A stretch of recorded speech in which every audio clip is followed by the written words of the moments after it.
Well, hello. Good evening. How are we doing? I'm very well. How's yourself? I'm okay. It's Sunday. It's Sunday. What does that say in Gaelic along the bottom of the day? Welcome to Tarts and Tunes.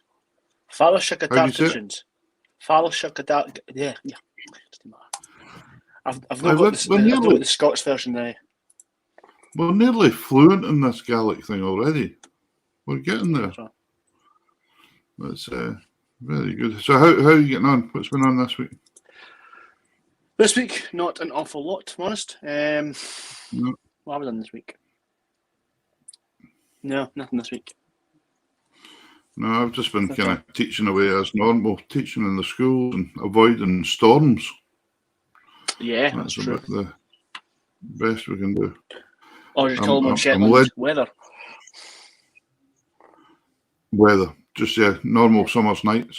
Yeah. I believe there's a bad one coming about the weekend. Somebody tells me or something. So we'll soon enough find out. So, but that's good. So so that and Christmas, getting the Christmas tree up, doing Christmas videos, singing jingle bells, nothing like it. Anyway, here we are, folks, on Tarts and Tunes. We are live tonight on various Facebook pages, Twitter, and YouTube tonight. We're on. Yep. So we've got two fantastic guests for you tonight, folks. Really looking forward to it. There's Stevie Hughes. Really looking forward to it. We've got some singing for the first half of the show. We've got Scott Gardner on, which is great because we've not had much singing for a wee while. And I think you're really, really going to enjoy Scott, because if you like authentic things, this is authentic. This is East Coast singing and bothy ballads and all sorts of things. And he'll tell you all about the Hill Lot when we get him on. So it's going to be really good. Saying that, we've got him on doing all this stuff, and he's in Edinburgh, he tells us. So, don't know, is he allowed out? Well, it's one of these posh accents, isn't it? Yeah, he must be able to get out of the Forford border or something like that. I don't know. So anyway, we've got Scotland for the first half. In the second half of the show, we've got the incredibly talented 3-row button box player, Ian Cruickshank on with us, which I'm really looking forward to. Even for your COVID bed, David, that's not so good. David just brought a new CD there just no long ago. Hope you get over it, sir. Stay well. But remember, folks, please share this about all over the place for us. Hit the share button. If you've got folk that you think will like our kind of music tonight, that would be brilliant. It's so nice to see so many folk joining in already. And let's see if we can just keep it going. That would be really brilliant. And keep going. And so we've got a wee set of tunes tonight, haven't we? We do, actually. Yeah. This is one of the last sets, if not the last set from Braemar that we recorded. Yes, we think. So we're going to have to get together again to make some sets up. Well, funny you should say that. I think the fun thing about this was there was no practices at all. We just sat down and had a tune. As you can that tell. was the fun thing. So that well, it's not too bad considering as many bands I've practiced in for a long time that still didn't get it quite together like that. So yeah. We're doing all right. So it's 3 Shetland reels. The first one's Mickey Ainsworth by Ronnie Cooper. The second one's Spoot of Scary by the late Ian Burns. And the last one is Willa Fjord, which we kind of think is a Shetland tune, but I'm led to believe it did come from probably Iceland or that. It was a whaling tune. So it probably came from up that way somewhere, Greenland or Iceland, one of the two. Probably Greenland. Do you know how to tell the difference? Between Greenland and Iceland? Yep. Greenland is covered in ice, and Iceland is very nice. Yeah. That reminds me of that one about, the what is it? The Canary Islands. There's no Canaries there. Right. And the Virgin Islands, apparently there's no Canaries there either. Wow. Anyway, right, that's enough of that. Right, listen, here's our wee set of tunes to get you in. And we're off.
You hear that nervous laugh at the end of yours, though. Thank you. But I hope you did notice that I put on one genuine mistake right in the middle of that there. So that was.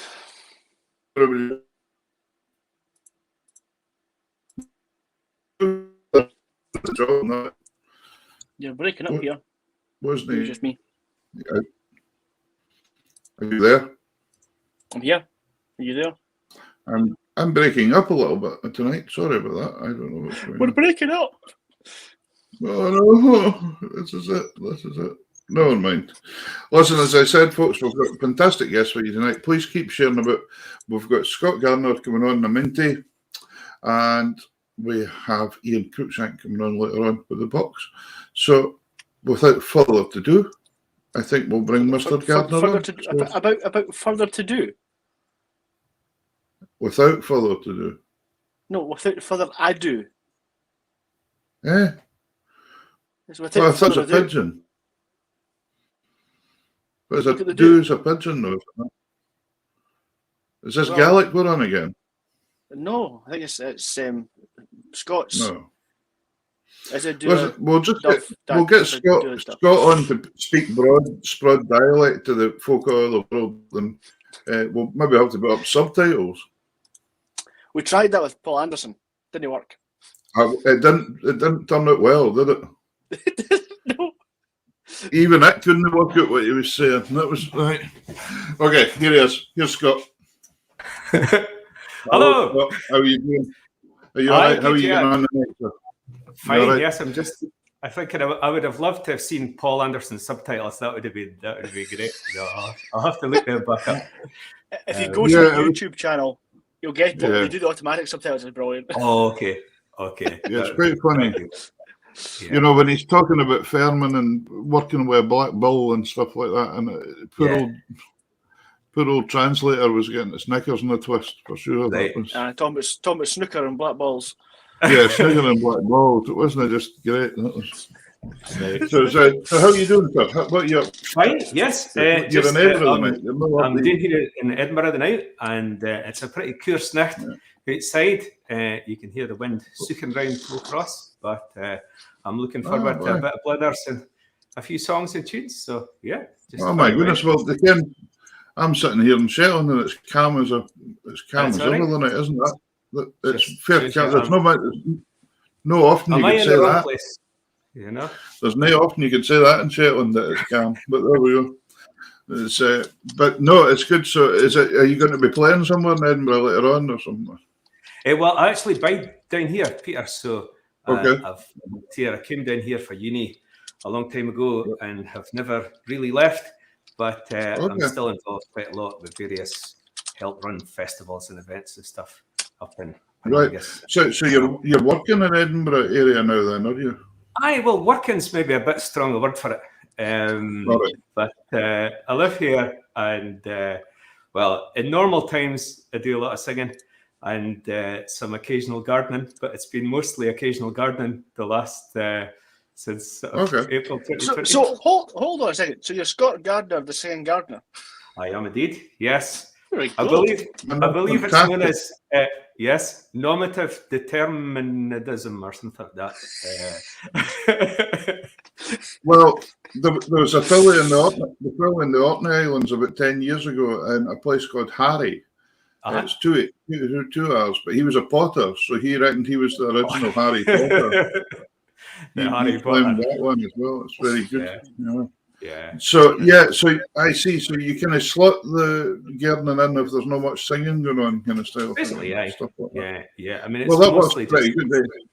Yeah, because you're doing a lot of singing. Because I think the last time I saw you actually was at Orkney Folk Festival. I think I went to see you with Andy Kane that night. Yeah. We were doing playing, and you were having a big sing song.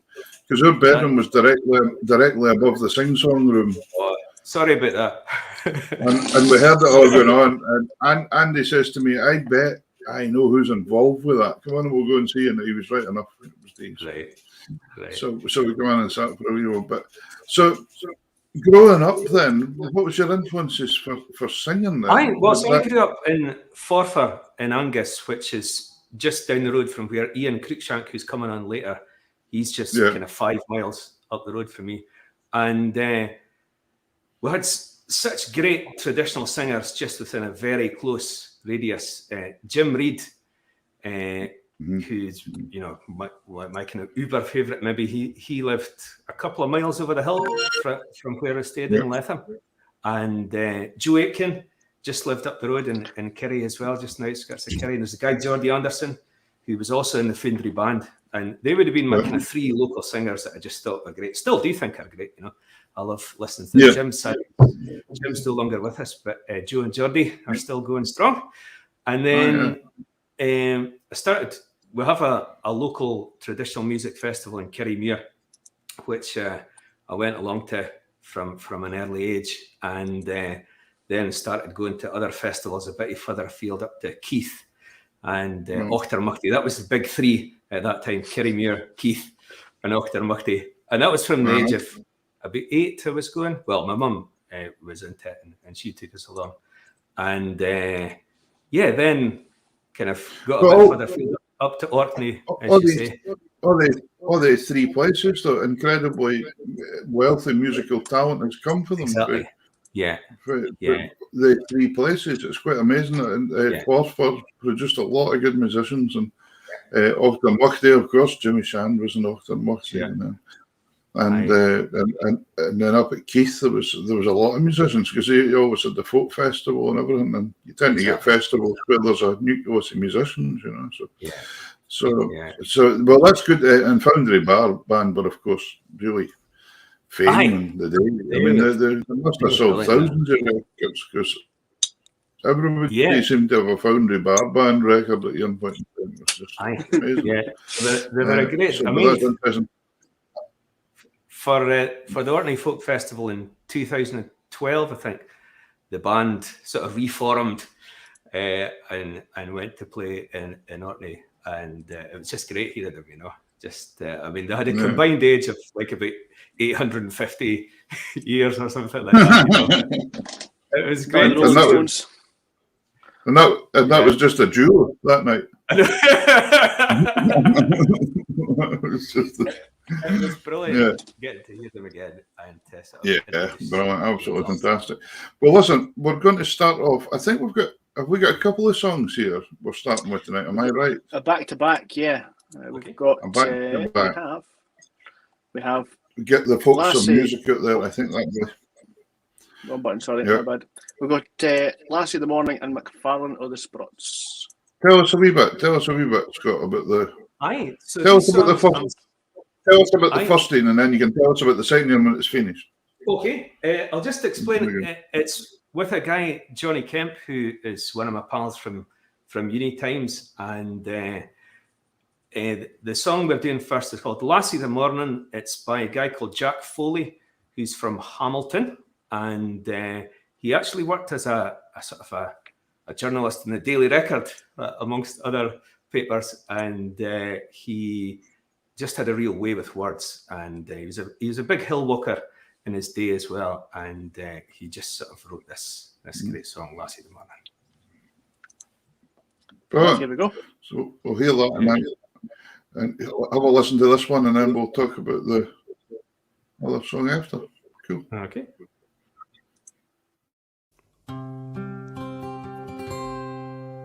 Oh, once I thought the daybreak sun was brighter than my een, as it roused the glen and shook the earth and wrestled every game. But it faded in the warmth o' the brichtest sight I've seen, o' my bonny, bonny lassie o' the morning. And the sparkle o' her laughter ever after I'll recall, like the twinkling, linking, chinkling as the mountain burnies fall. And the hills are empty now, the bonny lassie is a wall, my bonny, bonny lassie o' the morning. The morning breathed out cool as mile for mile we baith gaed on, reaching for yon high, high land with secret nooks and lawns. But the rock was warm and weathered by the years we've never known. Together we the lassie o' the morning. Through the clouds and to the sun we scrambled to the cairn above, and the raven soared below us and the secret words we'd have. And the hills through their arms gathered us into our love, and my love for the lassie o' the morning. Then down the skree we skipped, trundling happy on the hill. We'd fa' and laugh and see ourselves as bairns in smere we'd feel.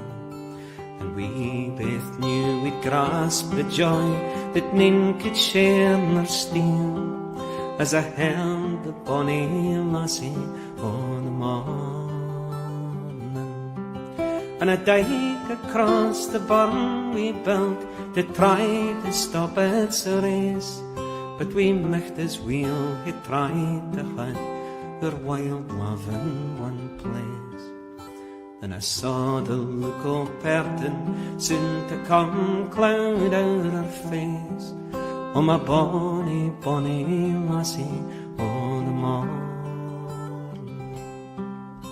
Then weary we one last afternoon we jostled to the inn, tripping, gripping, slipping, seeing what we left ahead.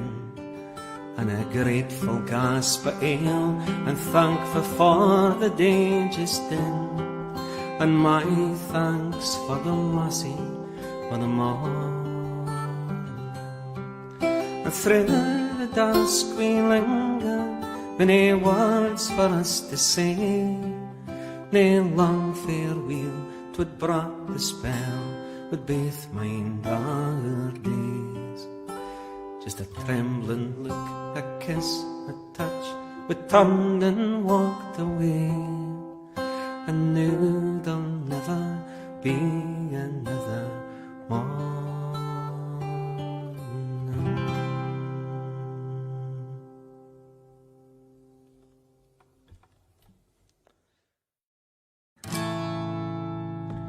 Ah, for that I be tyrannies as I this while have been, I'd rather run for here to burst with pies and baith machine. I'd rather die for a want of breath and pine for a want of love. And it's all because McFarlane married Susie. The Susie's conquered feather, my minds could never agree. And I'd ging o'er yon gate, he hung his dog at me. So I sent my friend McFarlane down to see what he could do. McFarlane, oh, the sprots over nae boozy. I dinna like McFarlane, I'm safe in youth estate.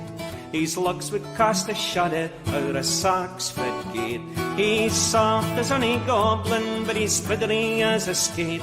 McFarlane, oh, the sprots over nae boozy. McFarlane spake nae word for me, but plenty for himself.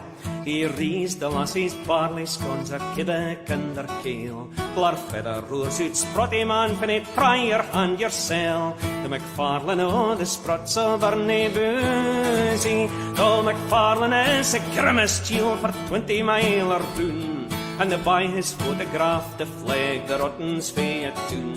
He kettled up his spunk at this and spierkin she'd come down to be mistress o' the sprots over nae boozy. I dinna like McFarlane, I tell ye it's a fact. He's an ace for splitting hailsteins and a humphy back. His legs like cutter perk, elk step his knees can knack. McFarlane, oh, the sprots over nae boozy. He said he was baith able to play at count the ladle, wi' a ladder out a treacle cask and ca' the curn forby. Another o' his winners was at sawdust mixed with sinners, with spice for mitten hens at Boozy. An educated ostrich fae the wilds at Timbuktu, he had for scrapping up his neep, so he hadna them to poo. Well, I never heard the like of one come out o' honey moo, but McFarlane o' the Sprots of Boozy. I dinna like McFarlane, it's awfu', but it's true.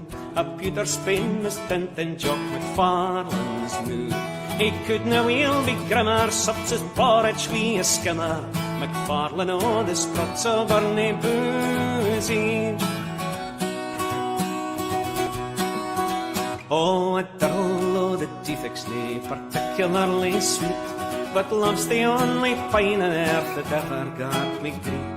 It's just like piddly chilblains when you're hurting steady your feet. They were aggravated by the sicht of Susie. The sweens and kind philosophers you've heard but me befell, never lippin' to the middleman, but do your work yourself. Or I'll bet my him is sarkin', you're a day ahead to market, as was I for a St. McFarlane round to Susie. I dinna like McFarlane, I'm fairly off a joke. I dinna like McFarlane or McFarlane's folk. May Susie be nae turtle, but bring the changs or spurtle to lure the heed o' Jock o' Bernie Boozy. There we go, Joe. Hey, There we go. magic. It's brilliant. Thank you very much. Really, loads and loads of nice comments coming in there throughout that, and so it's all nice. Listen, folks at home, wherever you are in the world, remember, keep your comments coming in. We love to see the comments. And another thing I'm loving tonight is seeing the numbers climbing and going up and up and up. So keep sharing them. That's fantastic. Lots of people there. I noticed somebody saying it's very like a sea shanty, that last one, but you could put them right with that, Scott. It's not a sea shanty, is it? So it's a land shanty, maybe. Land shanty. McFarlane is it's what's called a bothy ballad. So I'm not sure if you've had any bothy ballads on the show before, but bothy ballads are essentially Scottish songs of farm life, particularly associated with the east and northeast of Scotland, the sort of the mixed farming areas where you'd have cattle and arable, and they started being written.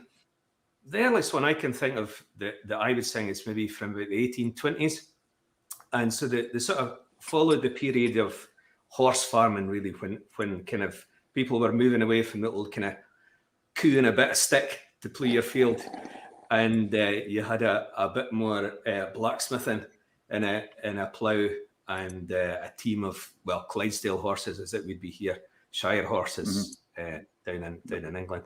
And the bothies were, well, bothy means various different things nowadays, but the bothy we're referring to here is a building on the farm where the unmarried farm workers lived. And because there's such a big time of their day was spent working, they would start at about 5 o'clock in the morning and they wouldn't be finished till about the same time at night. And they didn't really have any money to go to the pub, because you didn't really get paid that much. And what kind of little leisure time they had, a lot of them would maybe play kind of sports or cards or sing songs or play music. And bothy ballads kind of became just a sort of social history songs just about their day-to-day lives. There's often, unlike if you hear the word ballad in a folk context, you maybe tend to think of knights and queens and folk turning into witches and all that kind of stuff. But bothy ballads are kind of like the opposite of that. Bothy ballads tends to be not all that much happens in a bothy ballad. It's just a kind of a wee snapshot of what's going on that particular day or that particular year. You would typically, an unmarried farm worker would generally go and work for a 6-month period on a particular farm. The 2 term days when people would swap over would be Whitsuntide at the end of May and Martinmas, which has just happened just a couple of weeks ago. And throughout the east coast of Scotland, down into Ayrshire as well, you get bothy ballads from there, Dumfriesshire, Orkney as well. I would say a song like Princey and Jean is a great bothy ballad of the kind of later era, written by George Corrigal. So, and you know, and strangely, in Shetland up here, there's not so much songs. There's not so much vocal history at all. A lot of it's tunes. Okay. And loads of tunes, but there isn't really that many songs written down at all. So why do you think that is, Pierre? I'm not sure. I don't know. Shetland sits that bit closer to Scandinavia as well, and you would think, because Scandinavia have a lot of folk songs, so you would think they would still have some sort of singing culture, but they're just not so much at all. I don't think there's probably as mass like the West Coast and that weaving and things. Probably farming wasn't quite as strong here as it was down there, because you've got the arable kind of land and things down in that east coast of Scotland, you know. So. But no, it's fantastic to give folk a wee bit of history and where a bothy ballad comes from. I noticed Alan Munro asking there is McGinty's Meal and Ale and the list. Well, McGinty's Meal and Ale was written by the same guy that wrote McFarlane the Sprots. He was a guy from New Deer, and he supposedly wrote hundreds of songs, but there's only like about 4 that survive and that are sung, and they're all brilliant. They're all in that kind of style, you know, very wordy, but pretty funny, but not in a lot of funny songs. You kind of just get really fed up listening to them quite soon. But I think with his songs, when he was kicking about in the sort of Scott, your fan club's on here tonight. They're kind of songs. Didn't panic, Jim. Didn't panic. It's going to show up somewhere. But it's great, folk. It's good to see folk out, and it's good to see folk enjoying this. And did you not find when you were learning singing and that, you were singing quite young at school? Was that unusual in your area? A boy singing? That was something quite unusual. I would say just anybody singing when I was wee. There wasn't really. I would enter the singing competitions, and I would be in like the men's category at the age of 8.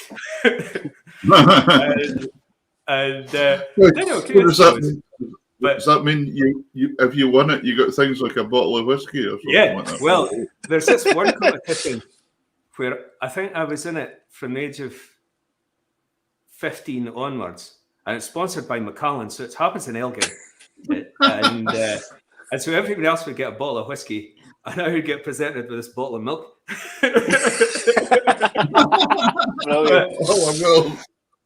To be fair, they did give us a bottle of whiskey after, but it was milk on the sort of stage. They could have given you the bottle of whiskey, and could have given you the bottle of whiskey, and you could have stealth it to somebody. So I was going around, and I'd say it's different now. There's a lot of great bothy ballad singers in their sort of late teens, 20s. There's a few. I mean, there's certainly more than when I first started out. So it's an encouraging thing. How's about we have another wee song? What are we going to have this time, David? What have you got on the? We've got on the turntable. Okay, tell us about Cairnamount. Cairnamount is that kind of crossing point over from Angus into Aberdeenshire, and it's what's a kind of song called a broken token song. They're big in the folk tradition, and usually a broken token song is the guy goes away for like 7 years a day or whatever, and he comes back in disguise and tries to chat up his girlfriend and to test her sort of faithfulness, if you like. And there's this kind of long sort of churning out of patter, but she's always very true to her lost love. And then eventually he kind of reveals that actually, I am your lost love. You know, let's all be happy. All very good, but it could backfire quite easily.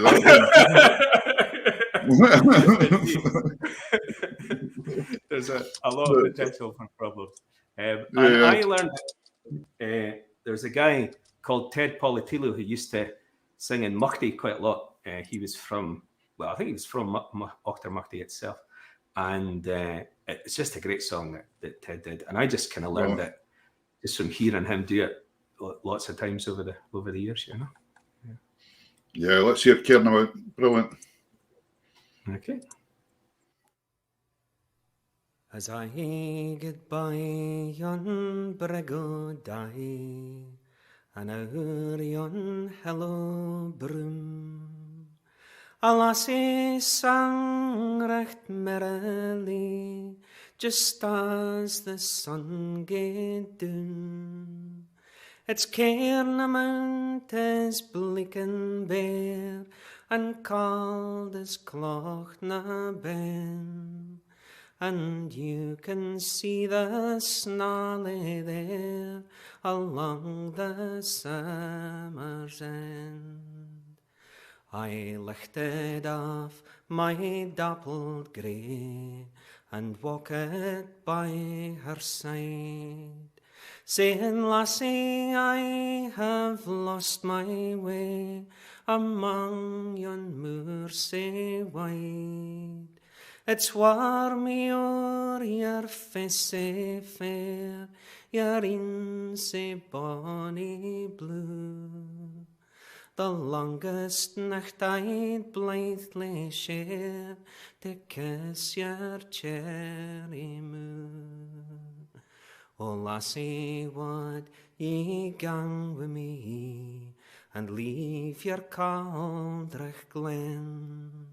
We are my kin, ye'll bear the gree, there's wealth baith bought and ben. With silks and satins, basket bra, and ribbons to your hair, and maids to answer when ye ca, who can ye wish for mair? O lassie, ye mun think a wee, my lands they're far and wide. I've golden banks and ships at sea, so come and be my bride. My feather left me lairdship's twa, a coach at my command, and I'll mak you lady o'er the ma, if ye'll gie me your hand. As Cairnamount is bleak and bare, you're no a match for me. My Donald, he is a my care, ride on and let me be. He meets me on yon hill sae green, his heart is leal and true. If Donald heard my angry shouts, he shin would gar ye rue. But lassie, think your Donald's poor, has neither horse nor coo. A shepherd struggling on yon moor, he's no a match for you. It's Cairnamount is bleak and bare, and cold as Clochnaben. I would rather meet my Donald there than be fair Scotland's queen. Then, lassie, I am loath to tell, you throw your love awa'. Your Donald brawly kens himsel, lest gloamin' what I saw.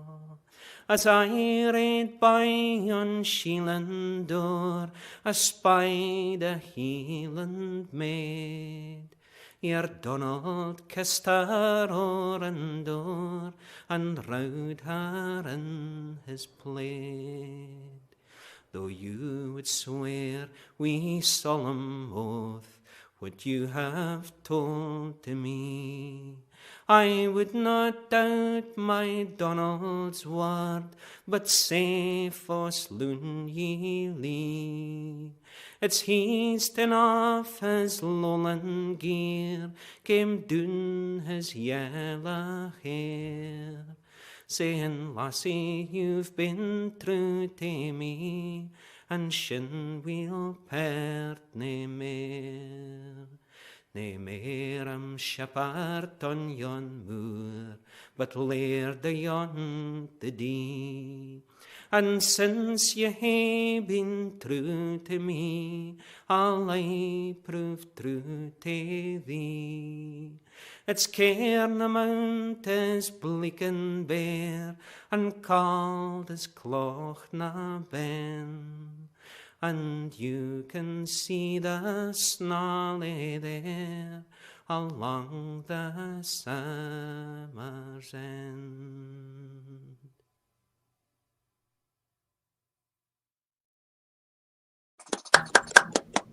Yeah, Fantastic. very good stuff.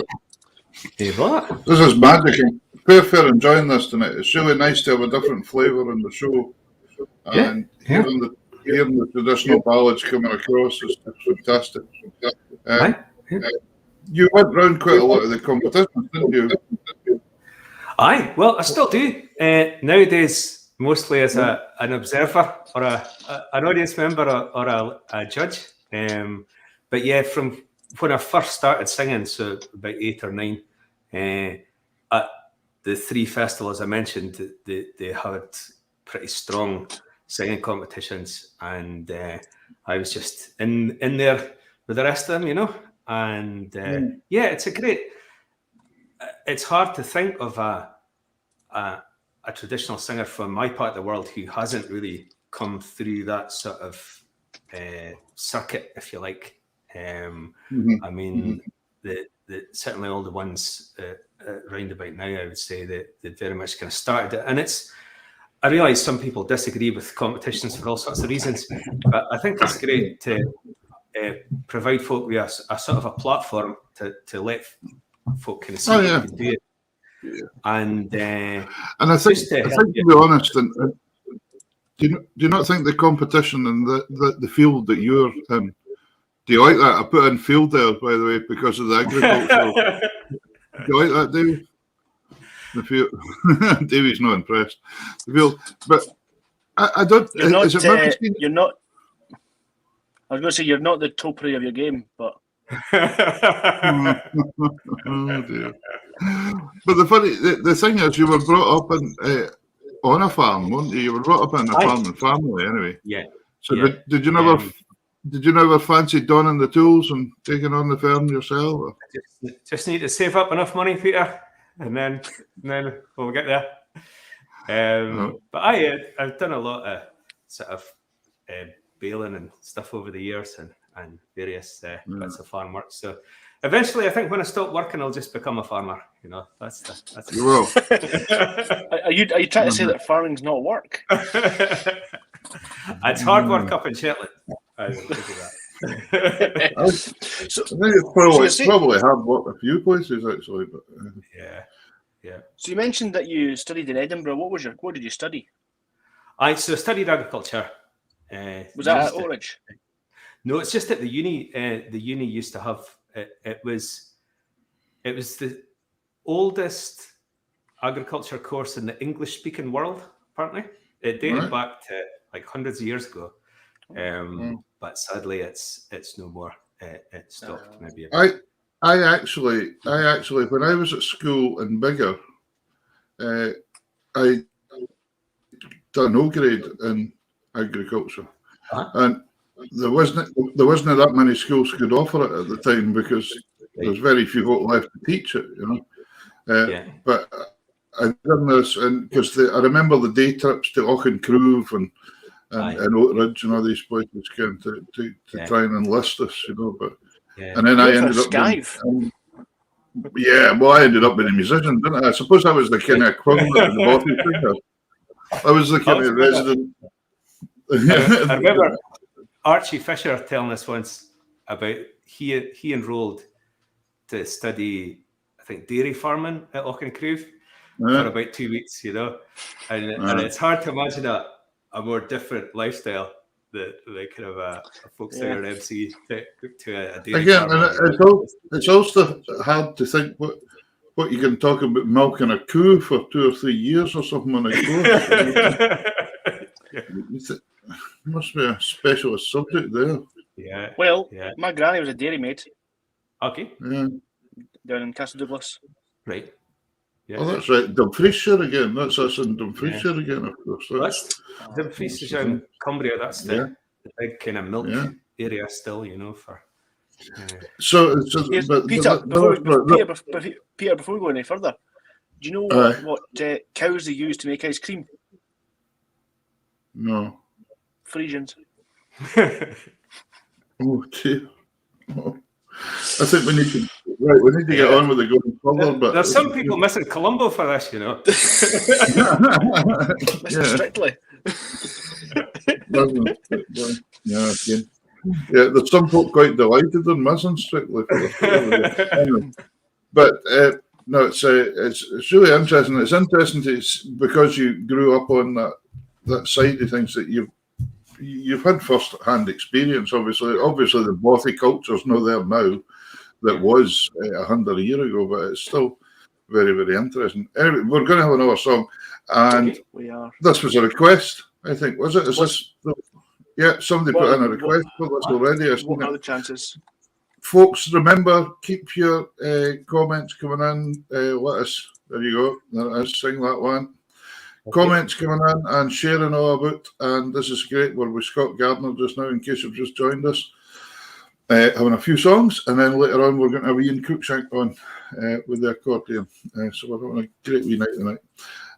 Tell us a wee bit about this song, the Dundee Dug. Dundee Dog? No, Dundee Dog.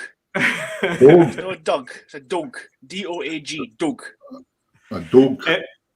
It was written by a guy, Steve Ingalls, who was a Dundonian, but he was living in Brechin when I first heard him, and he was another great favourite at the festivals over the years. He wrote lots of songs, kind of sort of serious ones and funny ones. He was just great chat, he would just kind of sort of tell lots of jokes, and it was always an event when Steve was up performing on the stage, and this would be one of the last songs that he really wrote and sort of played out and about. He died in, I think, 2007. And there's a song called Sam the Skull, which a lot of folk will have heard of. And Steve used to sing Sam the Skull a lot. And then he decided that he would write a sort of reply song to it. And the idea was that this dog from Dundee would go and sort of have a fight with this cat from Glasgow. Sam the Skull was the cat. And right, so for all you viewers abroad, all over the place, when I can't even say dog, right, I say dog. I'm glad Scott told you a wee bit about it. It's a fight between cats and dogs. All right, that's what we're working on. Cats and dogs. Let's hear the Dundee Dog. Here we go. I'm a dog, I'm a Dundee dog, I'm a D-O-A-G dog. I'm fighting mad in a heat case, and I live up the Lochie Road. And the dogs in the town have heard of me, they call me Mental Wall. I killed every cat for miles around, I'm looking for Sam the Skull. There's a great big dog called Nasher Bob, one lives here in Dundee. Thought he was a hard man, he was going to challenge me. Well, I told him it was suicide, but still he wouldn't listen. He's gained a boot on 3 legs now, and half his tackle's missing. I'm a dog, I'm a dog, I'm a Dundee dog, I'm a D-O-A-G dog. I'm fighting mad in a heat case, and I live up the Lochie Road. All the dogs in the town have heard of me, they call me Mental Wall. I killed every cat for miles around, I'm looking for Sam the Skull. I've a head like an alligator, and teeth like a giant saw. I'm 15 stone with my clays off, with feet like a tiger's paw. They pit bulls and Alsatians, they stay out of my way. Rottweilers dinna bother me, cause I eat one every day. I'm a dog, I'm a dog, I'm a Dundee dog, I'm a D-O-A-G dog. I'm fighting mad in a heat case, and I live up the Lochie Road. And the dogs in the town have heard of me, they call me Mental Wall. I killed every cat for miles around, I'm looking for Sam the Skull. Last week I gave to Shettleston to seek out Sam the Skull. They say he's moved and he's living with a bird in a single end in Maryhill. I phoned him on his mobile, said you and all your team, if you've balls to show them, I'll have a square go in the middle of the Glasgow Green. Next morning at the break of dawn stood Sam and all his team, just like the old OK Corral in the middle of the Glasgow Green. He came at me like a churchin ball, he said you're just a mug. He tried to tear mine out, so I've cut off half his lug. I'm a dog, I'm a dog, I'm a Dundee dog, I'm a D-O-A-G dog. I'm fighting mad in a heat case, and I live up the Lochie Road.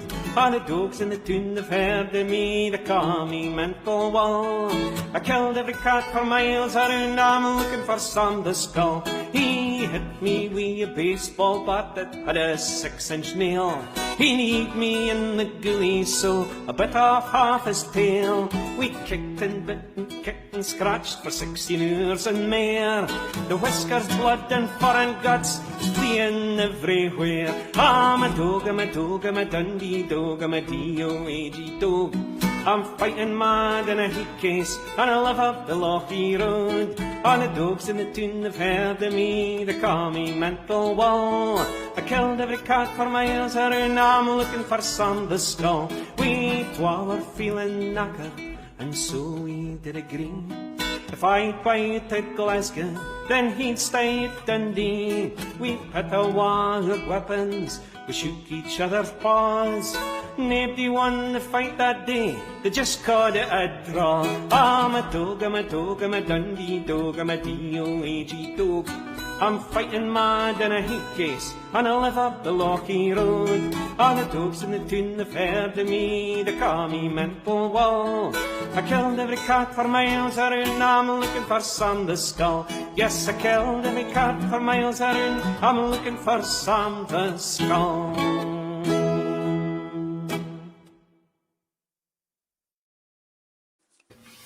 Magic. Hey, thanks, guys. Fantastic. Really good. So, And What's really funny is we had Alistair McDonald's as a support act one year at a gig. okay. That was fun. You need somebody of that caliber being your support act. Right. I remember backing Alistair once in a Hogmanay show with Ian McPhail's band. It was good. He was a great guy as well. He was great. I noticed Bill Ewan there popping a hello into you and saying he's feeling down at Bill, the piano player. I had the pleasure of seeing Bill a week ago. He was up in Shetland playing with a guest artist, so I briefly managed to say hello to him before I had to go away and do something else. But he makes an awful nice job with the piano stuff. So tell us that. So you've done a bit of travelling with us, then. It's not just Kerry Muir anymore. You've managed to. But you can't see when you're 8-year-old though. See when you're 8-year-old and you're just paying the day out to Kerry Muir is probably an adventure in itself. It's like the other side of the world. It still is a big thing, you know. Yeah. I help run the Kerry Festival now, so there's more anxiousness about it than ever what there used to be. And obviously the last 2 years it's been not great, but we did manage to have some sessions on the September date this year, and hopefully we'll be back at it next year. We're not like you last year. It used to be one of the ones. Carry on, Peter. It used to be one. It used to be one of the ones in the map, didn't it, for fiddle players, Kerry, as well. That was a big one. I think there's two Kerry festivals. All right, okay. There's a fiddle festival that takes place in November. That's maybe the one you're thinking about. Right, okay. Yeah. So it's kind of our Kerry Festival, for want of a better word, stems from the old Blair Gowrie Festival, which is kind of the first folk festival in Scotland. And it was in Blair for maybe about 6-7 years, and it moved to Kinross, and then it moved to Kerry in, I think, 1982. So it's been in Kerry for quite a long time. Kerry Muir's quite amazing for music as well, isn't it? Yeah. I mean, when you think about it. Well, AC/DC. Yeah, there's so many. I was involved in a meeting with. This sounds really ridiculous, but there's they're starting the Kerrymuir Museum of Rock and Roll. Right.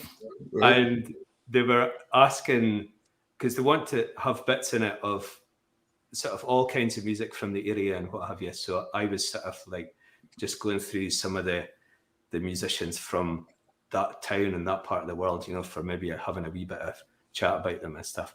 And you just came up with such a list. That you think for a town of like 5,000 folk, it just is punching well above its weight, you know.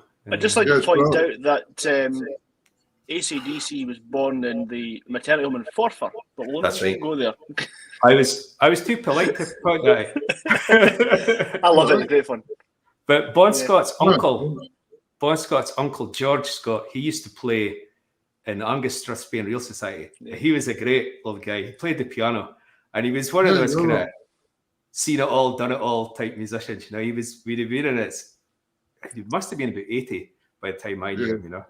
And I was just a wee boy, and he would always be making all these wee asides, these kind of like humorous little things. And it's fantastic. And I think the other thing Kerry was famous for was it not something about Peter Pan? Yeah, so J.M. Barrie was born in Kerrymuir. The guy who wrote Peter Pan, and he's buried there as well. But where you're singing, if you go to Kerrymuir and have a look for the plaque that's for J.M. Barrie on the house, it's no that house, it's the house behind you. Right. I don't know why they put it on the wrong house, but yeah. Okay. Apparently, but Hero Boy would confirm this. Right. I hope whoever who's is now, they tell them that they've put it in the wrong house. I think that's why it's in the wrong place, isn't it? Because it's the people that own the house were getting folk looking in the windows and all that sort of stuff. And I believe, whereas the other side of the street is not as bad. Okay. So they probably get a lot of lost boys going past as well.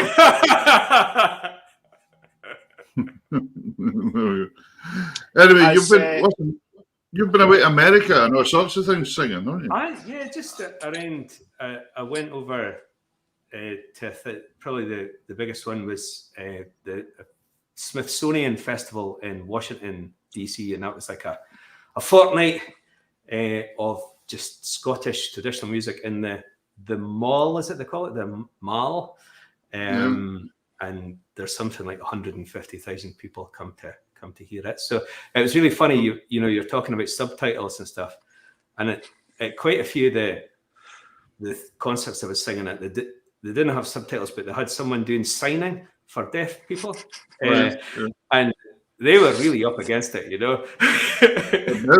And quite often the lady who was doing the signing, you know, she'd be signing for songs that I was doing, and then she would just kind of go.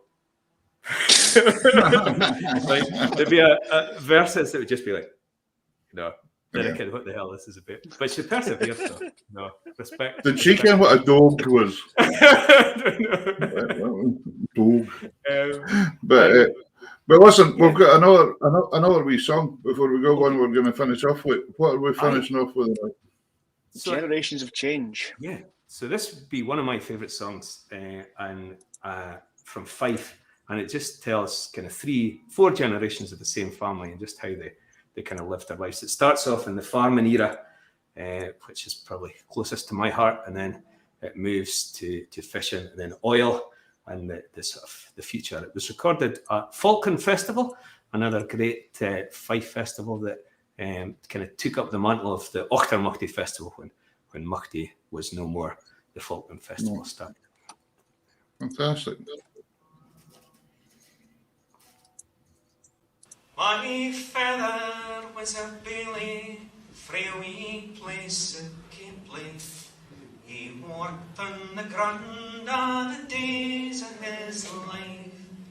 By the time he made second, he aye said he reckoned he'd ploughed near on half of the east New Gulf 5. He feed on at Randerston, Crawhill and Clippington, Carnbo and Carnby and Biggerany's Hill. At Kingsbarns he was married, and at Boar Hills he was buried. And man, had he lived, he'd been ploughing on still. For those days were his days, and those ways were his ways, to follow the plough while his back was still strong. But those days have passed, and the time come at the last, for the weakness of age to make way for the young. I was nae for ploughing, to the sea I was going, to follow the fish and the fishermen's ways. Rain, hail and sunshine, I watched the long run line. The man there contented, he's here working. I long lined the flatten grand, touching the Dogger bank, heard the great fish from the deep devils home. A sight round of Shetland and Faroes and Iceland, and whether much more than a body could throw. But those days were my days, and those ways were my ways, to follow the fish while my back was still strong. But those days have passed, and the time come at the last, for the weakness of age to make way for the young. Now my sons they have grown, and away they have gone. They search for black oil in the dark northern sea. Like oil men they walk, and like Yankees they talk, and there's no much in common between my sons and me. They've rough-necked and Josephine, Fortes and Ninian, Dunlin and Claymore, and Fisher and Dog. They've made fortunes for sure, for on wandering ashore they spend more than I earned in a hail season's war. But these days are their days, and these ways are their ways, to ride the rougher ranks while our backs are still strong. But these days will pass, and the time come at the last, for the weakness of age to make way for the young. Now my grandsons are growing, to the school they are going. The long days of summer they spend here with me. We walk through the warm days, talk of the old ways, the cornfields, the codfish, the land and the sea. We walk through the fields that my father once tilled, talk to the old men that once sailed with me. Man, it's been awful good, I've told them all I could, of their past and their present, what their future might be. For these will be their days, what will be their ways, what will they make of their land, sea and skies. Man, I've seen of a change, but it still seems gay strange.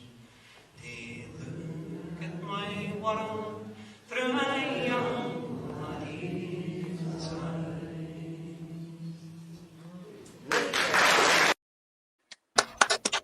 Ah, fantastic. Yes, guys. Lovely song, Scott Gardner, lovely song. Listen, my sentiments exactly. There's so many people that are saying, why is this man not got an album out? Why have we not recorded the TV? So I think there's going to have to get round to it at some point in time. Someday, maybe, Peter. Yeah. Did you say Well, Sunday? if you ever need some Sunday, I think you said Sunday. Well, if you ever need some musicians, you can, but we'll give us a shout. And we'll come along. Yeah. Play along in the background. I've played some of the greats. I've played with Rocker in Kerry on the back of a wagon. Okay. Right. During Bon Scott Festival, I played with Barbara Dimmock. I've played with that man there, Right. Braemar. Yeah. I'm not sure how I would fit in that esteemed company, you know. I think you should just try it. I think it'd be brilliant, Scott. But listen, thank you so much for coming on tonight. There's been so many nice comments and folk wishing you well.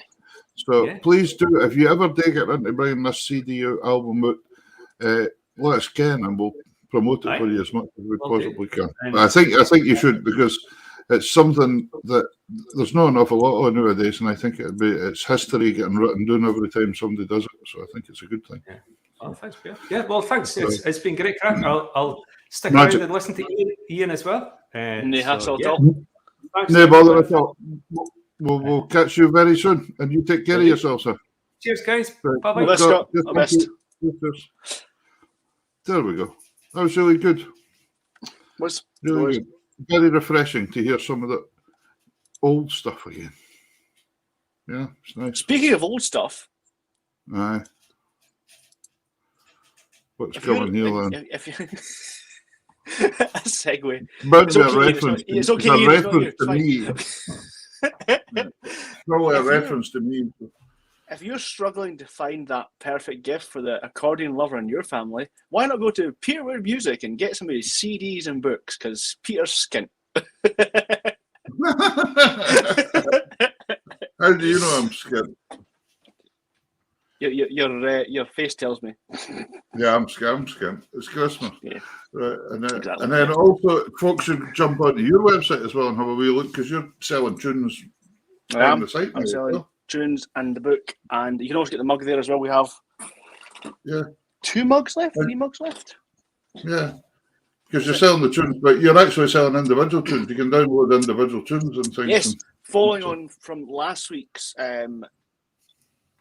show with the great Fred Morrison, I had a load of folk asking about the tunes that you played at the start of the show. The first one, Fred Morrison of Bishopton, and the second one, which is called Tay Park House.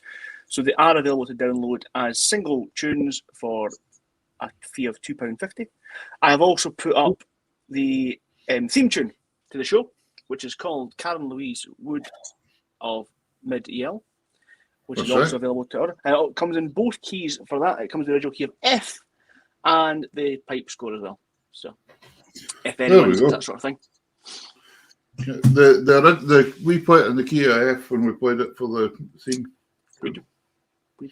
It's a lovely tune. So if you fancy one of Davy's tunes, what can you get for £2.50 nowadays, folks? Not a Scooby lot. You can be lucky to get a bus ticket for £2.50. Sure, I'm telling you. You'd be lucky to get a bar of chocolate. Well, a decent sized bar of chocolate. Yeah. Well, no, that's not true. The big bars of dairy milk are £2.50 for Christmas. Really? That's all I needed. That's not what I needed to hear. Right. Anyway, listen. Our next guest is sitting backstage here just waiting for us, and it's going to be a delight. And folks, remember, keep sharing, keep watching, keep sending comments in, because now we're going to bring on Mr. Ian Cruickshanks. Hello, Ian. Hi, Peter. Hi, Davey. How are you doing? How are you? Fine. I just very enjoying listening to Scott there, because felt, well, you could have done the whole 2 hours of Scott. There's so much there. And also found it really interesting that you're spearing him at him about Peter Pan, because to me, Scott is the wee laddie that's never grown up. He's still a wee laddie, you know. Yeah. I think that's his appeal. I love seeing him when he turns up at things with his wellies on and things sometimes, and that. It's just brilliant. Yeah, no, it's good. It's really good. Awful nice to have you on, Ian. It's a pleasure to have you on here, and you've got a fine backdrop there. I see a couple of nice accordions sitting there behind you. Which is, for the folks at home, Ian's an exponent of the button box, the button key accordion, buttons on both sides, rather than the piano accordion. And that's the one that confused you, Pierre, isn't it? Oh, terribly. I can't make head nor tail of it at all. I tried a wee shot, but and a very difficult one to learn for, because there's not very many tutors about really learning folk how to play. No, there isn't. No, but if that's the only accordion in the house, that's what you learn, you know. I suppose so. Yeah, that's it, isn't it? and luckily for us, there was an accordion in the house, and that's what you learnt, because you could have ended up playing the didgeridoo or something. If it went, Exactly. Yeah. you Or know, worse, that the was pipes. the pipes. Listen, I think because we're just getting some music going here and letting folks hear you. Of course, the button box behind you were made famous by Jimmy Shand, which we can speak about in a minute or two. But I think we'll wee tracking music first, and the track we're going to have is the Jimmy Shand polka. And I think Jimmy wrote this himself, didn't he? Am I right in saying that? He did. I think he must have run out of friends to name tunes after, because he wrote quite a few tunes, like the Jimmy Shand Waltz, the Jimmy Shand Reel, and Jimmy Shand Polka. So just called them after himself. Well, that's one way to keep the That's one way to keep the royalties coming to yourself, isn't it? Keep your name prominent if the tune becomes very famous. Yeah, it's a good plan. Let's There's have an idea for you, Peter. Yeah. I don't know. Time will tell. But I don't think I could write a tune for myself. I don't think so. Nah, I know myself too well. That's the problem. I'm not sure that I can come up with something. Right. Let's have the Jimmy Shand polka. Here we go.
Yeah, magic.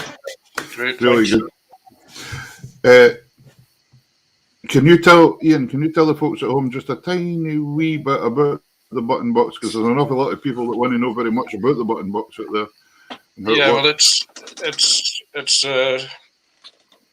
British chromatic accordion, as they call it, as opposed to continental chromatic, which is generally the 5-row accordions.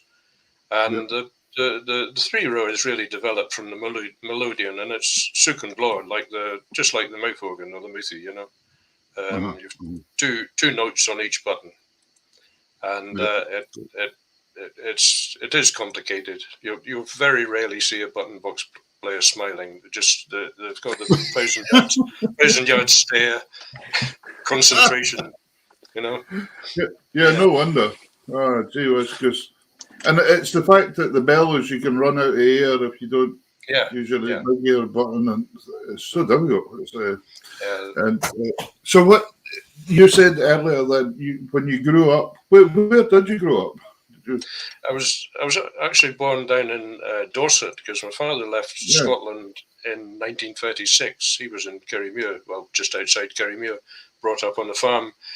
But he went to the veterinary college in Edinburgh, the Dick Vet College, as they called it, in 1936. And then when he graduated, he moved down to Blackburn to get a job because he was told by the vets up in Kerry, when you graduate, don't come back here to start with, because you'll make mistakes and they'll remember that. So he went to Lancashire, and he never actually came back until he retired.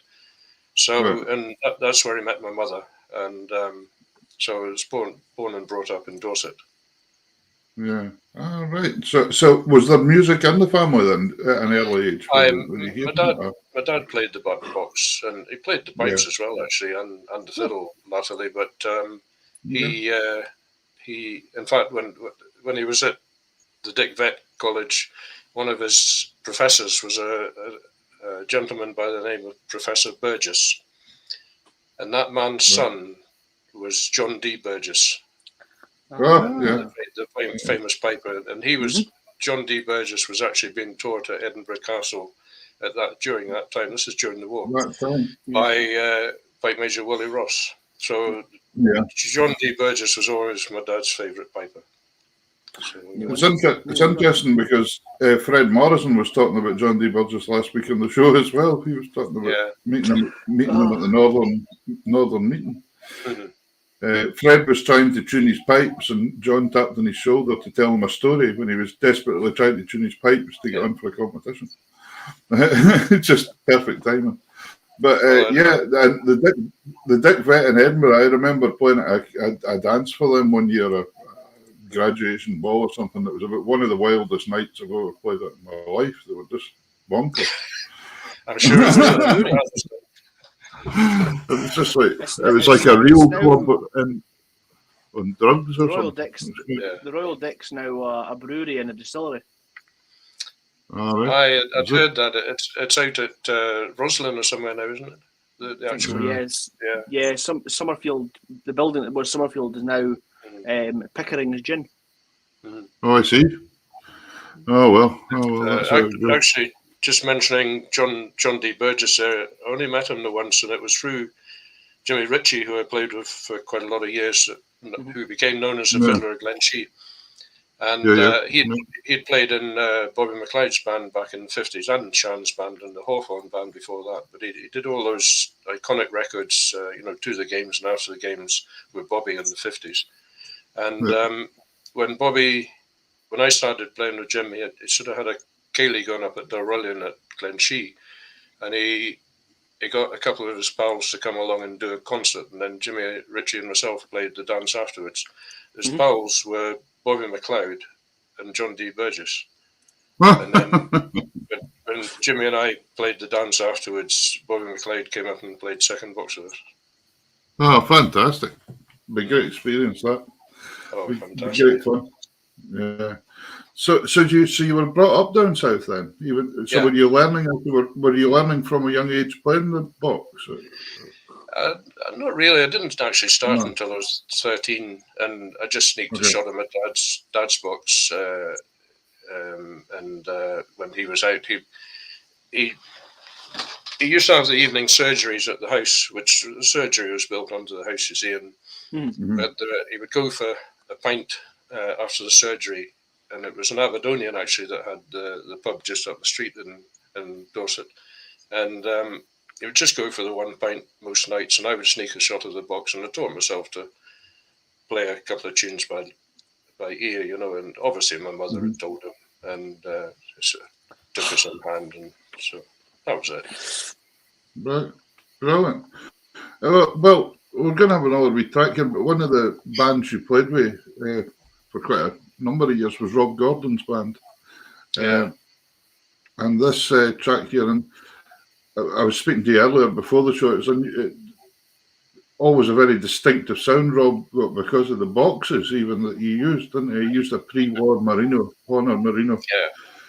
And then yourself and the button box both playing lead together.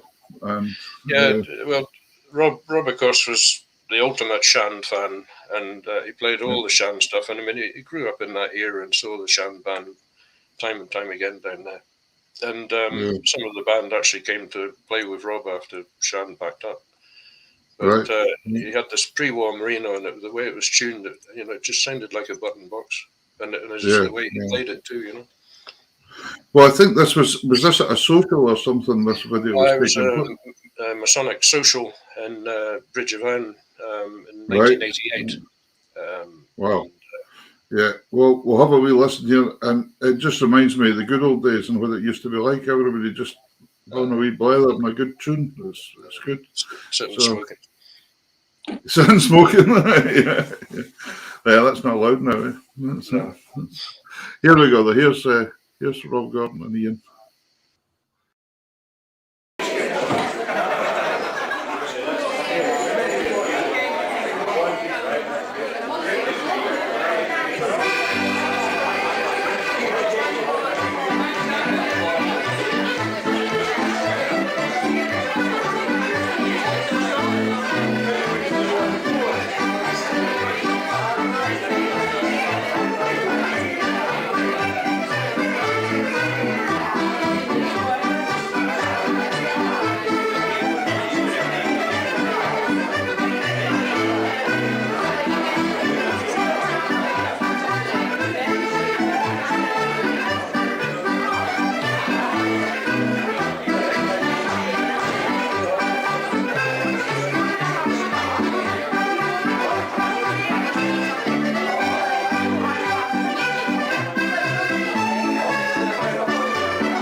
Oh, yeah. It's really, really nice, and nice tempos and nice melodies. That was just typical Rob Gordon. It was just solid, you know. And Peter Strone there on the keyboard. He had played with the Shan band before that for about 5, 6, 7 years, you know, full time with him. Right. I'd just like to point out that video, according to the title, it was done in 1988. Yeah. I was 1. I wasn't very old. You just had to point that out, didn't you? But no, it would have been a great band and a great experience to play with Rob, though, because of his experience. Yeah, oh, definitely, and you couldn't help but learn stuff with Rob. I mean, to be honest, he could be a difficult guy. He's very, very particular. I suppose we all are. But you know, he was a great pal, and I freely admit I learned a hell of a lot from him, as I did from Jimmy Ritchie before as well. You know. Yeah. Jim was a great player as well. Yeah, it was interesting because I think you reminded me of this when we were chatting on a message a couple of years ago. That the first time I ever met you, I was only about 16 years old, and I was working in a petrol station on the A74 before it was the M74 between Glasgow, Abington, between Glasgow and Carlisle, and I was working a night shift or something, and you guys pulled up with a trailer or something. I must have been that when you just came in and said, "Oh, are you a band?" And that was how we started speaking, and I think that was when that's right. Rob came back out to the car. In those days, he was paying by cheque, and his checkbook had Rob Gordon band account on it, and so I think you'd said, "Oh, you the band leader or something," and he came out and said, "Have you guys heard of this lad in here, Peter Wood?" And we said, "No, I never heard of him." No, I had. Nobody else. You've just played right into Davy Chance here. He's just delighted now. What's really funny is I was at that services last week. Down there. Well, it's now the M74 now. Though it's upgraded. And the A702. I mean, these old days when you were going up and doing the A74 or something like that to go to gigs. Because that's right. It was over the old road over Beatic kind of thing, and a lot of Rob's work was down in England, and we used to drive down to Cardiff, South Wales, to play for a dance, and then just drive straight home. Oh, and it was held in one of the poshest hotels in Cardiff, and they used to have a flask of tea and 4 chocolate biscuits for us in a Tupperware box. That was it. Those were the days, as I say. Yeah. But I mean, journeys like that, as you say, you were doing an awful lot of work in England and things. Because Rob played for Scottish country dancing and English country dancing as well, didn't he? He did, and in fact, I was just remembering a story that he told us recently, about a few years ago, of course, but I just remembered about it. The equivalent of the RSCDS in England is the EFDSS, I think it's the English Folk Dance and Song Society or something like that. Mm-hmm. And in those days, they weren't noted for being generous, but they'd heard that. I'm being very careful what I say here, but they'd heard that Rob was very good at playing for dancing, and thought that he might like to play for English folk dancing. So they'd said to him, "Well, how much would you be to play for a dance for us?" And at that time, Rob said we were getting about £7 for playing at a dance. This was in the 60s. And so he said, "Well, £20." And the guy said, "How much?" And Rob said, £30. And they said, "I thought you said £20. He says, "It's just gone up." Yes. But he also played because he lived on the Wirral Peninsula on Merseyside at one time in his early days. He played for a lot of Irish dancing, and I can remember particularly we played in the Keaby Hotel in Burnley in Lancashire for an Irish night, and run by a Scotsman actually, John Murdoch. He was from about Elgin or Keith or somewhere, but and it was all these Irish set dancers, and even Peter Strawn, who'd played with Jimmy Shand, who played for a lot of Irish stuff. He didn't have a clue, and Rob was literally shouting chords out to him as they were playing. It was a tremendous night. Wow. Yeah, so brilliant. for those that are watching, £30 in 1966 works out about £480 in today's money, which is still not a lot. No, it's not a lot. No, it's not. No. Well, that would have been 4 or 5 piece band at that time that Rob had, I saw someone that put a thing on one of the social media things the other day saying about the last 2 years and being a playing musician, and when they sat down and worked out, what income was missing, etc., they worked out that they were actually £48 better off as a musician, rather than tailing about all over the country. Yeah, because you're not wasting money on fuel. I've seen it a couple of times, people saying, people that go out for 50 quid with £5,000 worth of equipment and pay 50 quid to get there on petrol or something. Well, the other way of looking at it was there was a lad in Alyth, I think it was Jim Muir, or maybe his brother, I can't remember his first name, but he had a contracting business with lorries and diggers, and he said he would go out with an £80,000 digger and work for a day and maybe make a couple of £100 quid, whereas he could go out with a drum kit and play a couple of hours. The drum kit would cost them maybe 150 quid, and they'd make 100 quid in the night, you know. Yeah, So, yeah. It's funny the way it all works on. The next track we're going to have from yourself is playing the melodeon that you were talking about, the 2-row box. Can you tell us a wee bit about this box? Because this wee box is quite special to yourself. it was my late father's melodeon, and it's a deluxe Hona double ray deluxe. Deluxe means it has 3 voices, three sets of reeds in it. Most of them are just the 2, so it has a bigger sound to it, you know. And I only really started. The first broadcast I did with my own band, I played at a dance down in Wallasey and the Wirral, and there was a melodeon in the house. This was after Robert died, and there was a melodeon in the house where we were staying, and I had a tune on it, and there was a Lomond waltz on that night. So I says to Peter Strawn and the others, "Okay, take the melodeon along and we'll play that for this dance," you know.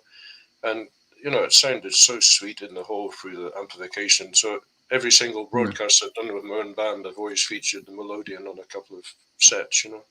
So that's what that was. So this is the double ray special, you said? Double ray deluxe. Deluxe. Okay. It's like the Cortina deluxe, but not so fast. And we've got a extra spare reel here. Aye.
Yeah, it's a great sound for just a wee instrument, isn't it? It's just powerful reeds in them. And I suppose that would be kind of like the wee boxes that were played in the bothies, I suppose, was it? When Scott on earlier.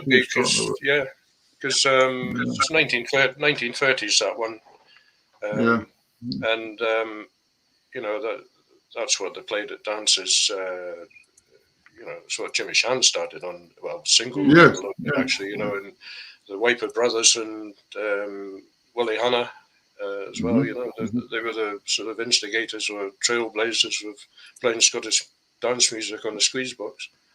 Yeah. So I asked you earlier on about the 3-row box. You actually started on the 3-row then, before the melodeon. Because my father had a Casale 3-row box. It's just trying to mind. It was only had probably 48 basses. It was just fundamentals and majors and minors, I think. But a nice wee box. And in fact, all the Parlophone records that were recorded by Adam Rennie and his band, and I'm sure you've heard a lot of them, like the Primrose Polka and Sir Torquil Monroe and these kind of tunes that they did. That Bobby Brown, the button box player in that, he had a Sean Marino later on for the next batch of records, but the bulk of them were done on a Casale. Okay. Yeah, but there were quite a common box round about here, but then the Hona Gaelics kind of took over, and then of course the Sean Marinos as well, you know. Yeah, and you've got a couple of Sean Marinos. So is there much difference in the two models, or? Yeah, the dark red one is 1954, and that was some of the first batch that came out. It's actually got small bass buttons on it. That's the one I'm playing on all the videos here tonight, apart from the one with Rob Gordon, which was the other one just over my shoulder there. And that was about 1965, that one.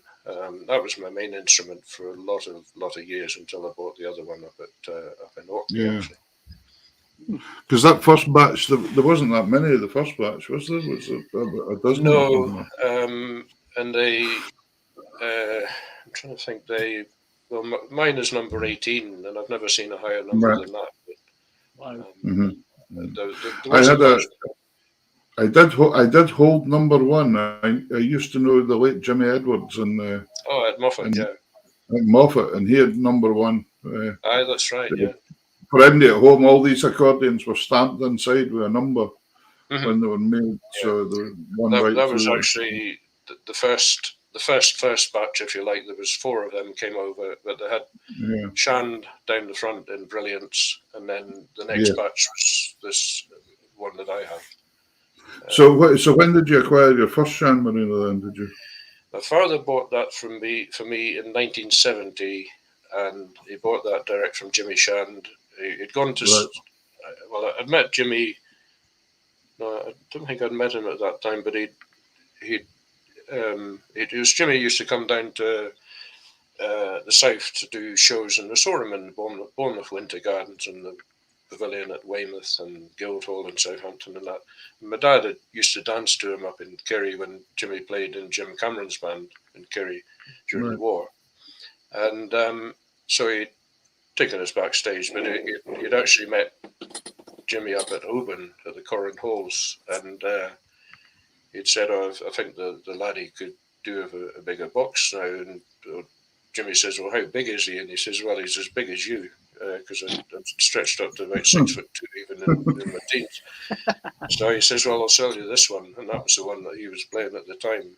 And still got the receipt for it, £300 it was. Wow. You wouldn't get a lot for £300 nowadays. No, you wouldn't. But my father had a Sean Marino by this time as well. And I was playing his Casale, so that's how they did this, and I never liked my father's Sean Marino, but when we got this one from Jimmy, it was just so much easier to play, you know. Obviously, he tweaked it in some way, you know. Brilliant, fantastic. We're going to have another wee track, as well as playing. This is your own band, but as well as playing for Scottish country dance and all the other kind of, you do some sequence stuff as well, and some what we call modern, which I always think is quite funny because we play these modern tunes from the 1930s and 40s. That's quite funny. That's right. But funnily enough, I saw a clip of you just playing the other day, playing a modern tune which you'd composed in the old style. That you'd composed a quick step, didn't you? I did, yeah. I was commissioned to do it, and it was quite funny. Because I thought that was really novel because I've never actually heard of anybody doing that. So if I had a hat on, I'd take my hat off to you. Well, I hadn't heard the Indies really doing it either, and it was kind of funny way to look at it because most of these tunes are songs, aren't they? They're usually songs and got that song melody. So I tried to kind of think of it because obviously I wasn't writing a song, but I tried to think if you could have words to it that would be possible. That's what I was trying to kind of think about. So if you want to write out some words between you guys for my quick step, maybe Davey could do it, or Scott Gardner would be the boy to do it. Scott Gardner. We could have a bothy ballad set to a quick step. Now there we go. That would be bro. So this is a wee quick step. Now, this is down at Coburn Accordion and Fiddle Club, which is home territory for me down that area, of course, South Lanarkshire. And I played with Coburn Pipe Band for a number of years. All right. Yeah. So the Iowa Pipe Band. So I've been in I think that's in the Miners Club, isn't it? That's right. Yeah, I've never actually seen it during the day. Of course, it's no at night, and I'd imagine it to be a lovely wee village with trees. Yeah, just a wee old mining village, you know. But the wee pipe band there, right up to the top. They made it up to grade 2, and then a good wee band.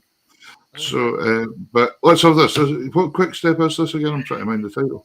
Well, it's always one dedicated to various politicians. It's called "It's a Sin to Tell a Lie." Yes. On that note, in this day and age, yay.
Magic. Very good. Lovely old sound. And Roddy Matthews, our old pal, Roddy's been in the show and things as well. And it's just superb at that kind of stuff. I don't think he realizes how. I don't think he realizes how good he is at it. You know, it's fantastic. Very good. Him and Ian McCallum, the second box player, just feed off each other. You know, they wait and see what each other's doing, and it's just fantastic. Very good.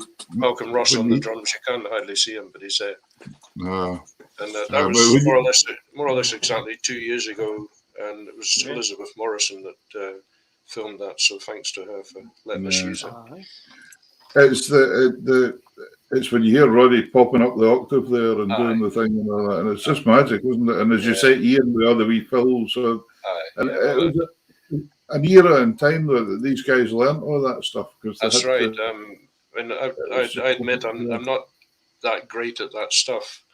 But I play quite straight, but I did sit back in the third time through just to let these guys, you know.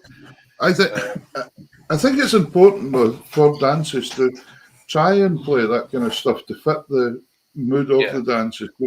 I think quite a lot of the younger bands, what they're trying to do is substitute Scottish stuff or polkas or 2/4 marches or something instead of actually playing a quick step or something, you know. And you're like, and they seem to be a wee bit scared of trying to play quick steps and things, and there's I don't know why, because there's actually less notes in some of that stuff than there is. That's right, but there's a lot of lads very, very good that kind of stuff. Stephen Carkery, for instance, Bridge of Erne, just superb at that kind of stuff. And very good, very, very good.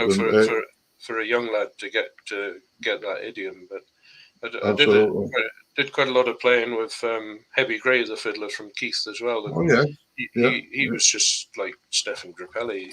He could do all the different styles, and he played alto sax as well, which was great. I remember that he played the sax, didn't he? Yeah, because the sax and that kind of setup would be really good, because then you could play that kind of stuff. Yeah. So when you were down south, before you moved back up to Scotland, you were working for was it Ordnance Survey you were working for? I worked for the Ordnance Survey in Southampton, trained as a cartographic draftsman, which is a map maker. And it was really through my mother. My mother died when I was 17, and so I started working there, and it had been her idea. And I had an aptitude for it. Mothers know what sons are going to be good at. They're going to be good at everything, of course, according to mothers. But, so I hope I didn't disappoint, but I had an aptitude for it. But I decided I didn't really like working inside, and so I packed it in after a couple of years and came back up here, and I've worked outside ever since and still do.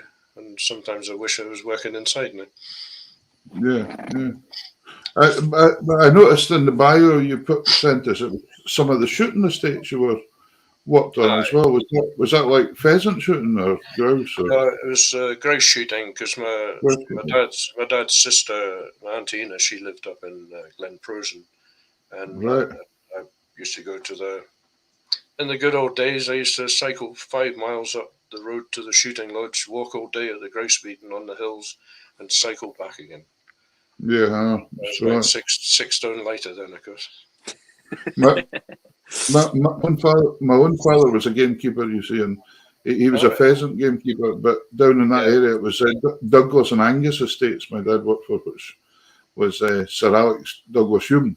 Oh yeah, that was his estate. He had the Hirsel down at Coldstream, and then he had Douglas and Angus estates.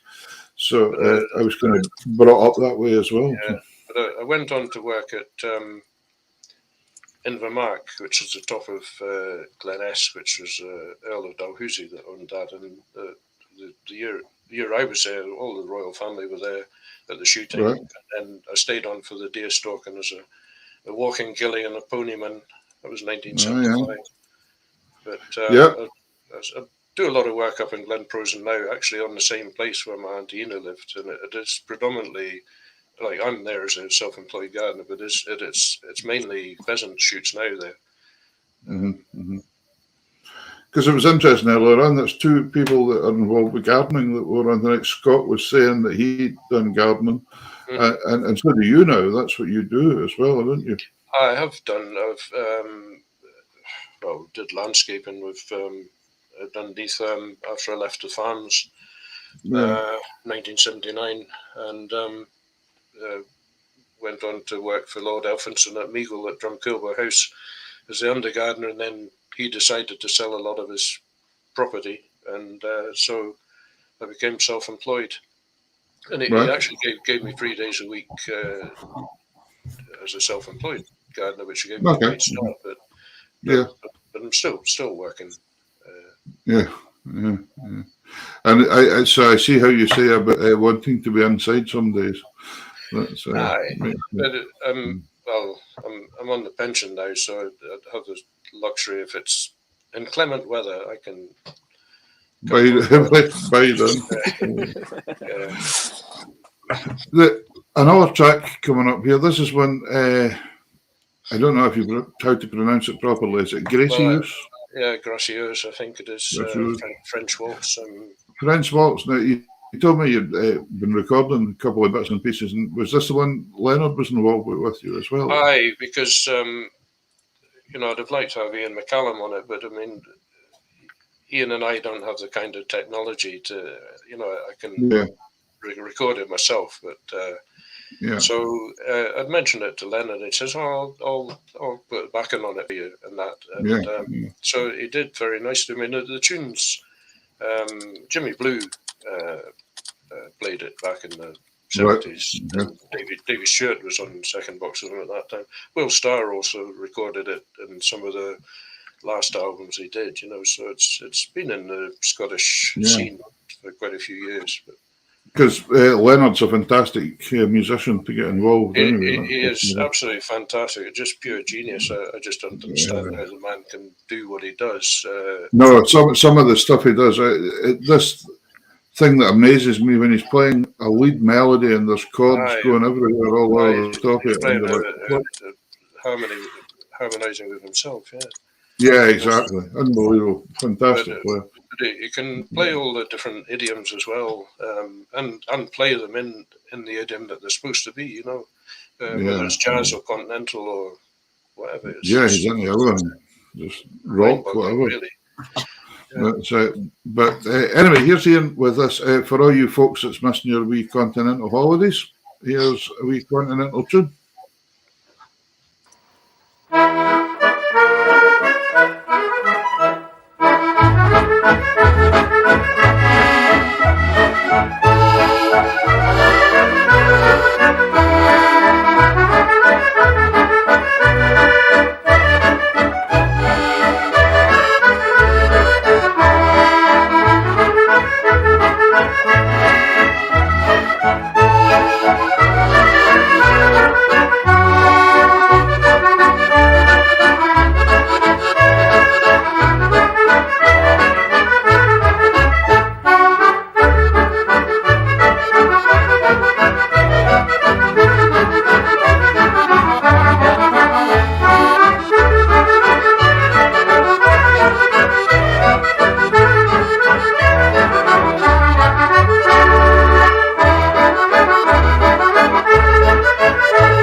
Fantastic. Cheers. Are a lot, see in the continent, are a lot of the boxes, chromatic boxes, then in and out's a different note then? No, I think there used to be in the 30s with Emil Vacher and these guys, but they're the 5-row, or 4-row often actually, but it's the same note on in or out, But that tune was actually done just a couple of weeks ago, just to prove to everybody on here that I can still play to a certain standard. And it was done at breakfast time. I've got my working clothes on, so it's the nearest I get to a continental breakfast. You can tell myself, it's brilliant. Music's taken you some unusual places all over the world as well. I noticed in your bio Vietnam. Aye, that was we'd been in Thailand a couple of years running with Rob's band for St Andrews nights, and then Vietnam. I think it was 1993 for St Andrews night, and Vietnam had just opened up from to the world from because it had been closed with communism, I think, and so of course the that happened was doing offshore oil exploration. So loads of folk were going out from Aberdeen to help them with it. So the first thing any Scot does when they go abroad is set up a Caledonian Society or Burn Society. So that's how that happened. It's just like the kind of thing, isn't it? Open your borders and the Scots and pile in. Here they come. Because you went out to, was it Kenya or somewhere? Or? Yeah, I've done 2 or 3. I done Ghana, but I done. I was out with Ian McPhail and done the South American ones. And I done Hong Kong. I done that one as well. Yeah. And Bangladesh. I done Bangladesh a few times. And yeah, you're right. You meet these Scots out there, and they actually know more about bun supper out there than most of the Scots here back in Scotland know. Kind of, that's kind of fun. The funny thing in Bangkok and Thailand for the Bangkok Caledonian Society, I suppose, I can't remember now, but they seemed determined. It was for St Andrew's night we went there, but they still had a haggis and a dressed hat and everything. It's like they did everything Scottish all at once, on the one night. Yeah. And the Scots guards out as well there. So. I remember going to Bangladesh many years ago and getting asked to pick up the haggis and the smoked salmon to take for the event. And so we had a suitcase full of McSween's haggis and smoked salmon from that's exactly what we did as well, going out there and flying to Vietnam. And I remember when we came off the plane at Vietnam, and you're in, even though it's 30th November or whatever, it's absolutely boiling out there, and it was like just a tin shack for a reception once you got out the plane, and we'd taken out all these lapel sort of badges with a bit of heather and that on. Somebody had made them, and they wanted to wear them, and they all had pins in them. So went through the X-ray machine, and all these little pins, thousands or hundreds of pins, turned up on the X-ray machine, and they all went mental and demanded to know what was in it. Lucky white heather. Yeah. But our suitcase, unfortunately, full of haggis and salmon, went missing. And it turned up 4 days later, and it had apparently been sitting in the runway in Dubai or something. So you can imagine when they opened it wasn't good. It was half cooked and it wasn't good. So there were some amusing ones, and then they gave the chef at the Hilton Hotel a recipe to make oatcakes, and he obviously went through the recipe and thought, salt. What would you put salt in a cake for? So he put sugar in. And nobody realised to the actual night when we went to try the thing, a sweet cheese oatcake. So that was it. Right entertaining. But no, it's good though. It's nice to get away and see all these places. And it was interesting at the time. Although I remember the second time we were going to Bangkok, and we'd been playing at a dance up in Forest round about in the summertime, and Rob said to me on the way home, "Oh, by the way, I've got bad news for you." I says, "Well, what's that?" He says, "Oh, we're going back to Bangkok in November again." I says, "Why is that bad news?" And he says, "Well, when we were there the last time," he says, "you did nothing but moan about the heat, the food, and the smell on the streets." So we're going back again. Yeah. But it wasn't so bad the second time. I think because I'd never been to a country like that before. It was I got used to it. Yeah, total culture shock. Yeah. Well, listen, Ian, thank you so much for coming on and speaking to us tonight. It's been brilliant having your company.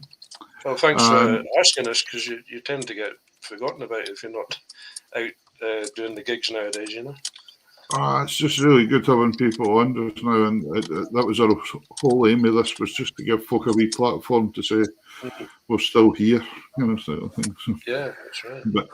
But it's been really good. Thank you. So we're going to play out with one of your tracks, but we'll just say cheerio just now. And thank you so much. Thanks for giving up your time on a Sunday night, sir. And we'll hopefully see you very shortly. That would be good. Well, hope so.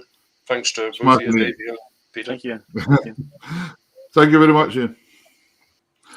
And we're going to play out with Jackie Ian's here tonight, the Will Star polka, I think it is. It's one of the Will Star ones. It is, yep. Here we go.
It's great playing, isn't it? Fantastic, brilliant.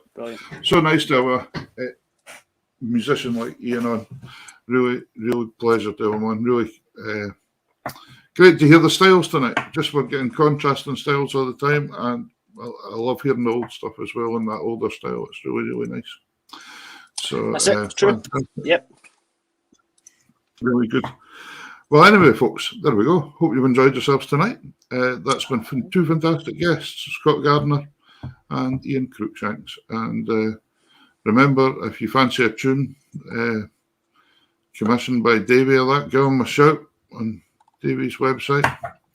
If you're looking for CDs or books or anything I don't know if we get them there in time for Christmas now. I don't know. It should be okay if they're UK based. Yeah, if they're UK based, but maybe you can jump on and get some bits and pieces if you fancy. Thank you so much for joining us. The numbers have been fantastic all night.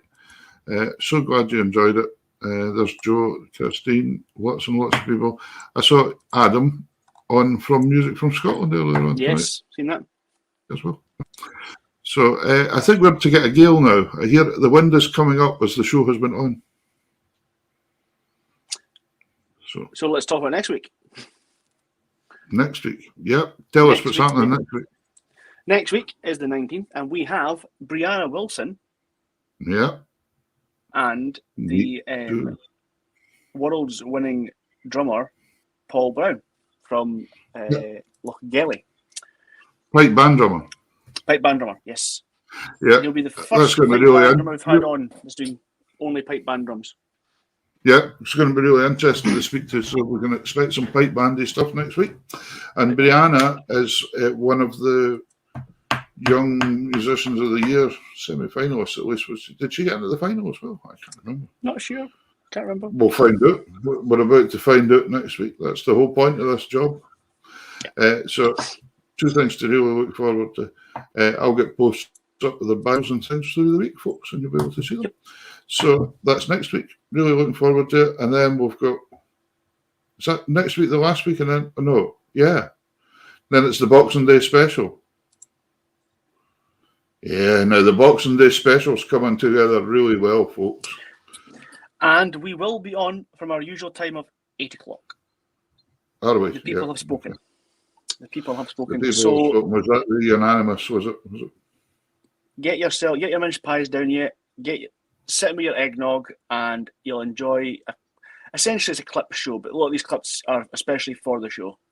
That should be good. Yeah, it's after we've had on that were very, very popular, and we asked them if they'd give us something. So they've given us, most of them have given us something that's totally original. Yep. So it's going to be new tracks you've probably never seen before. So really looking forward to that day. Nice chilled night. Yeah, so you're going to get over 12 acts, I would imagine, different acts that day. Maybe. No, we will. Even if we have to dress up, we will get them. No, we have. We've got most of them. So really looking forward to that one. So anyway, thank you very much. Take care out there. Stay safe. Don't blow away and look after each other. Take care, Davey. See you soon. Hi, Kava.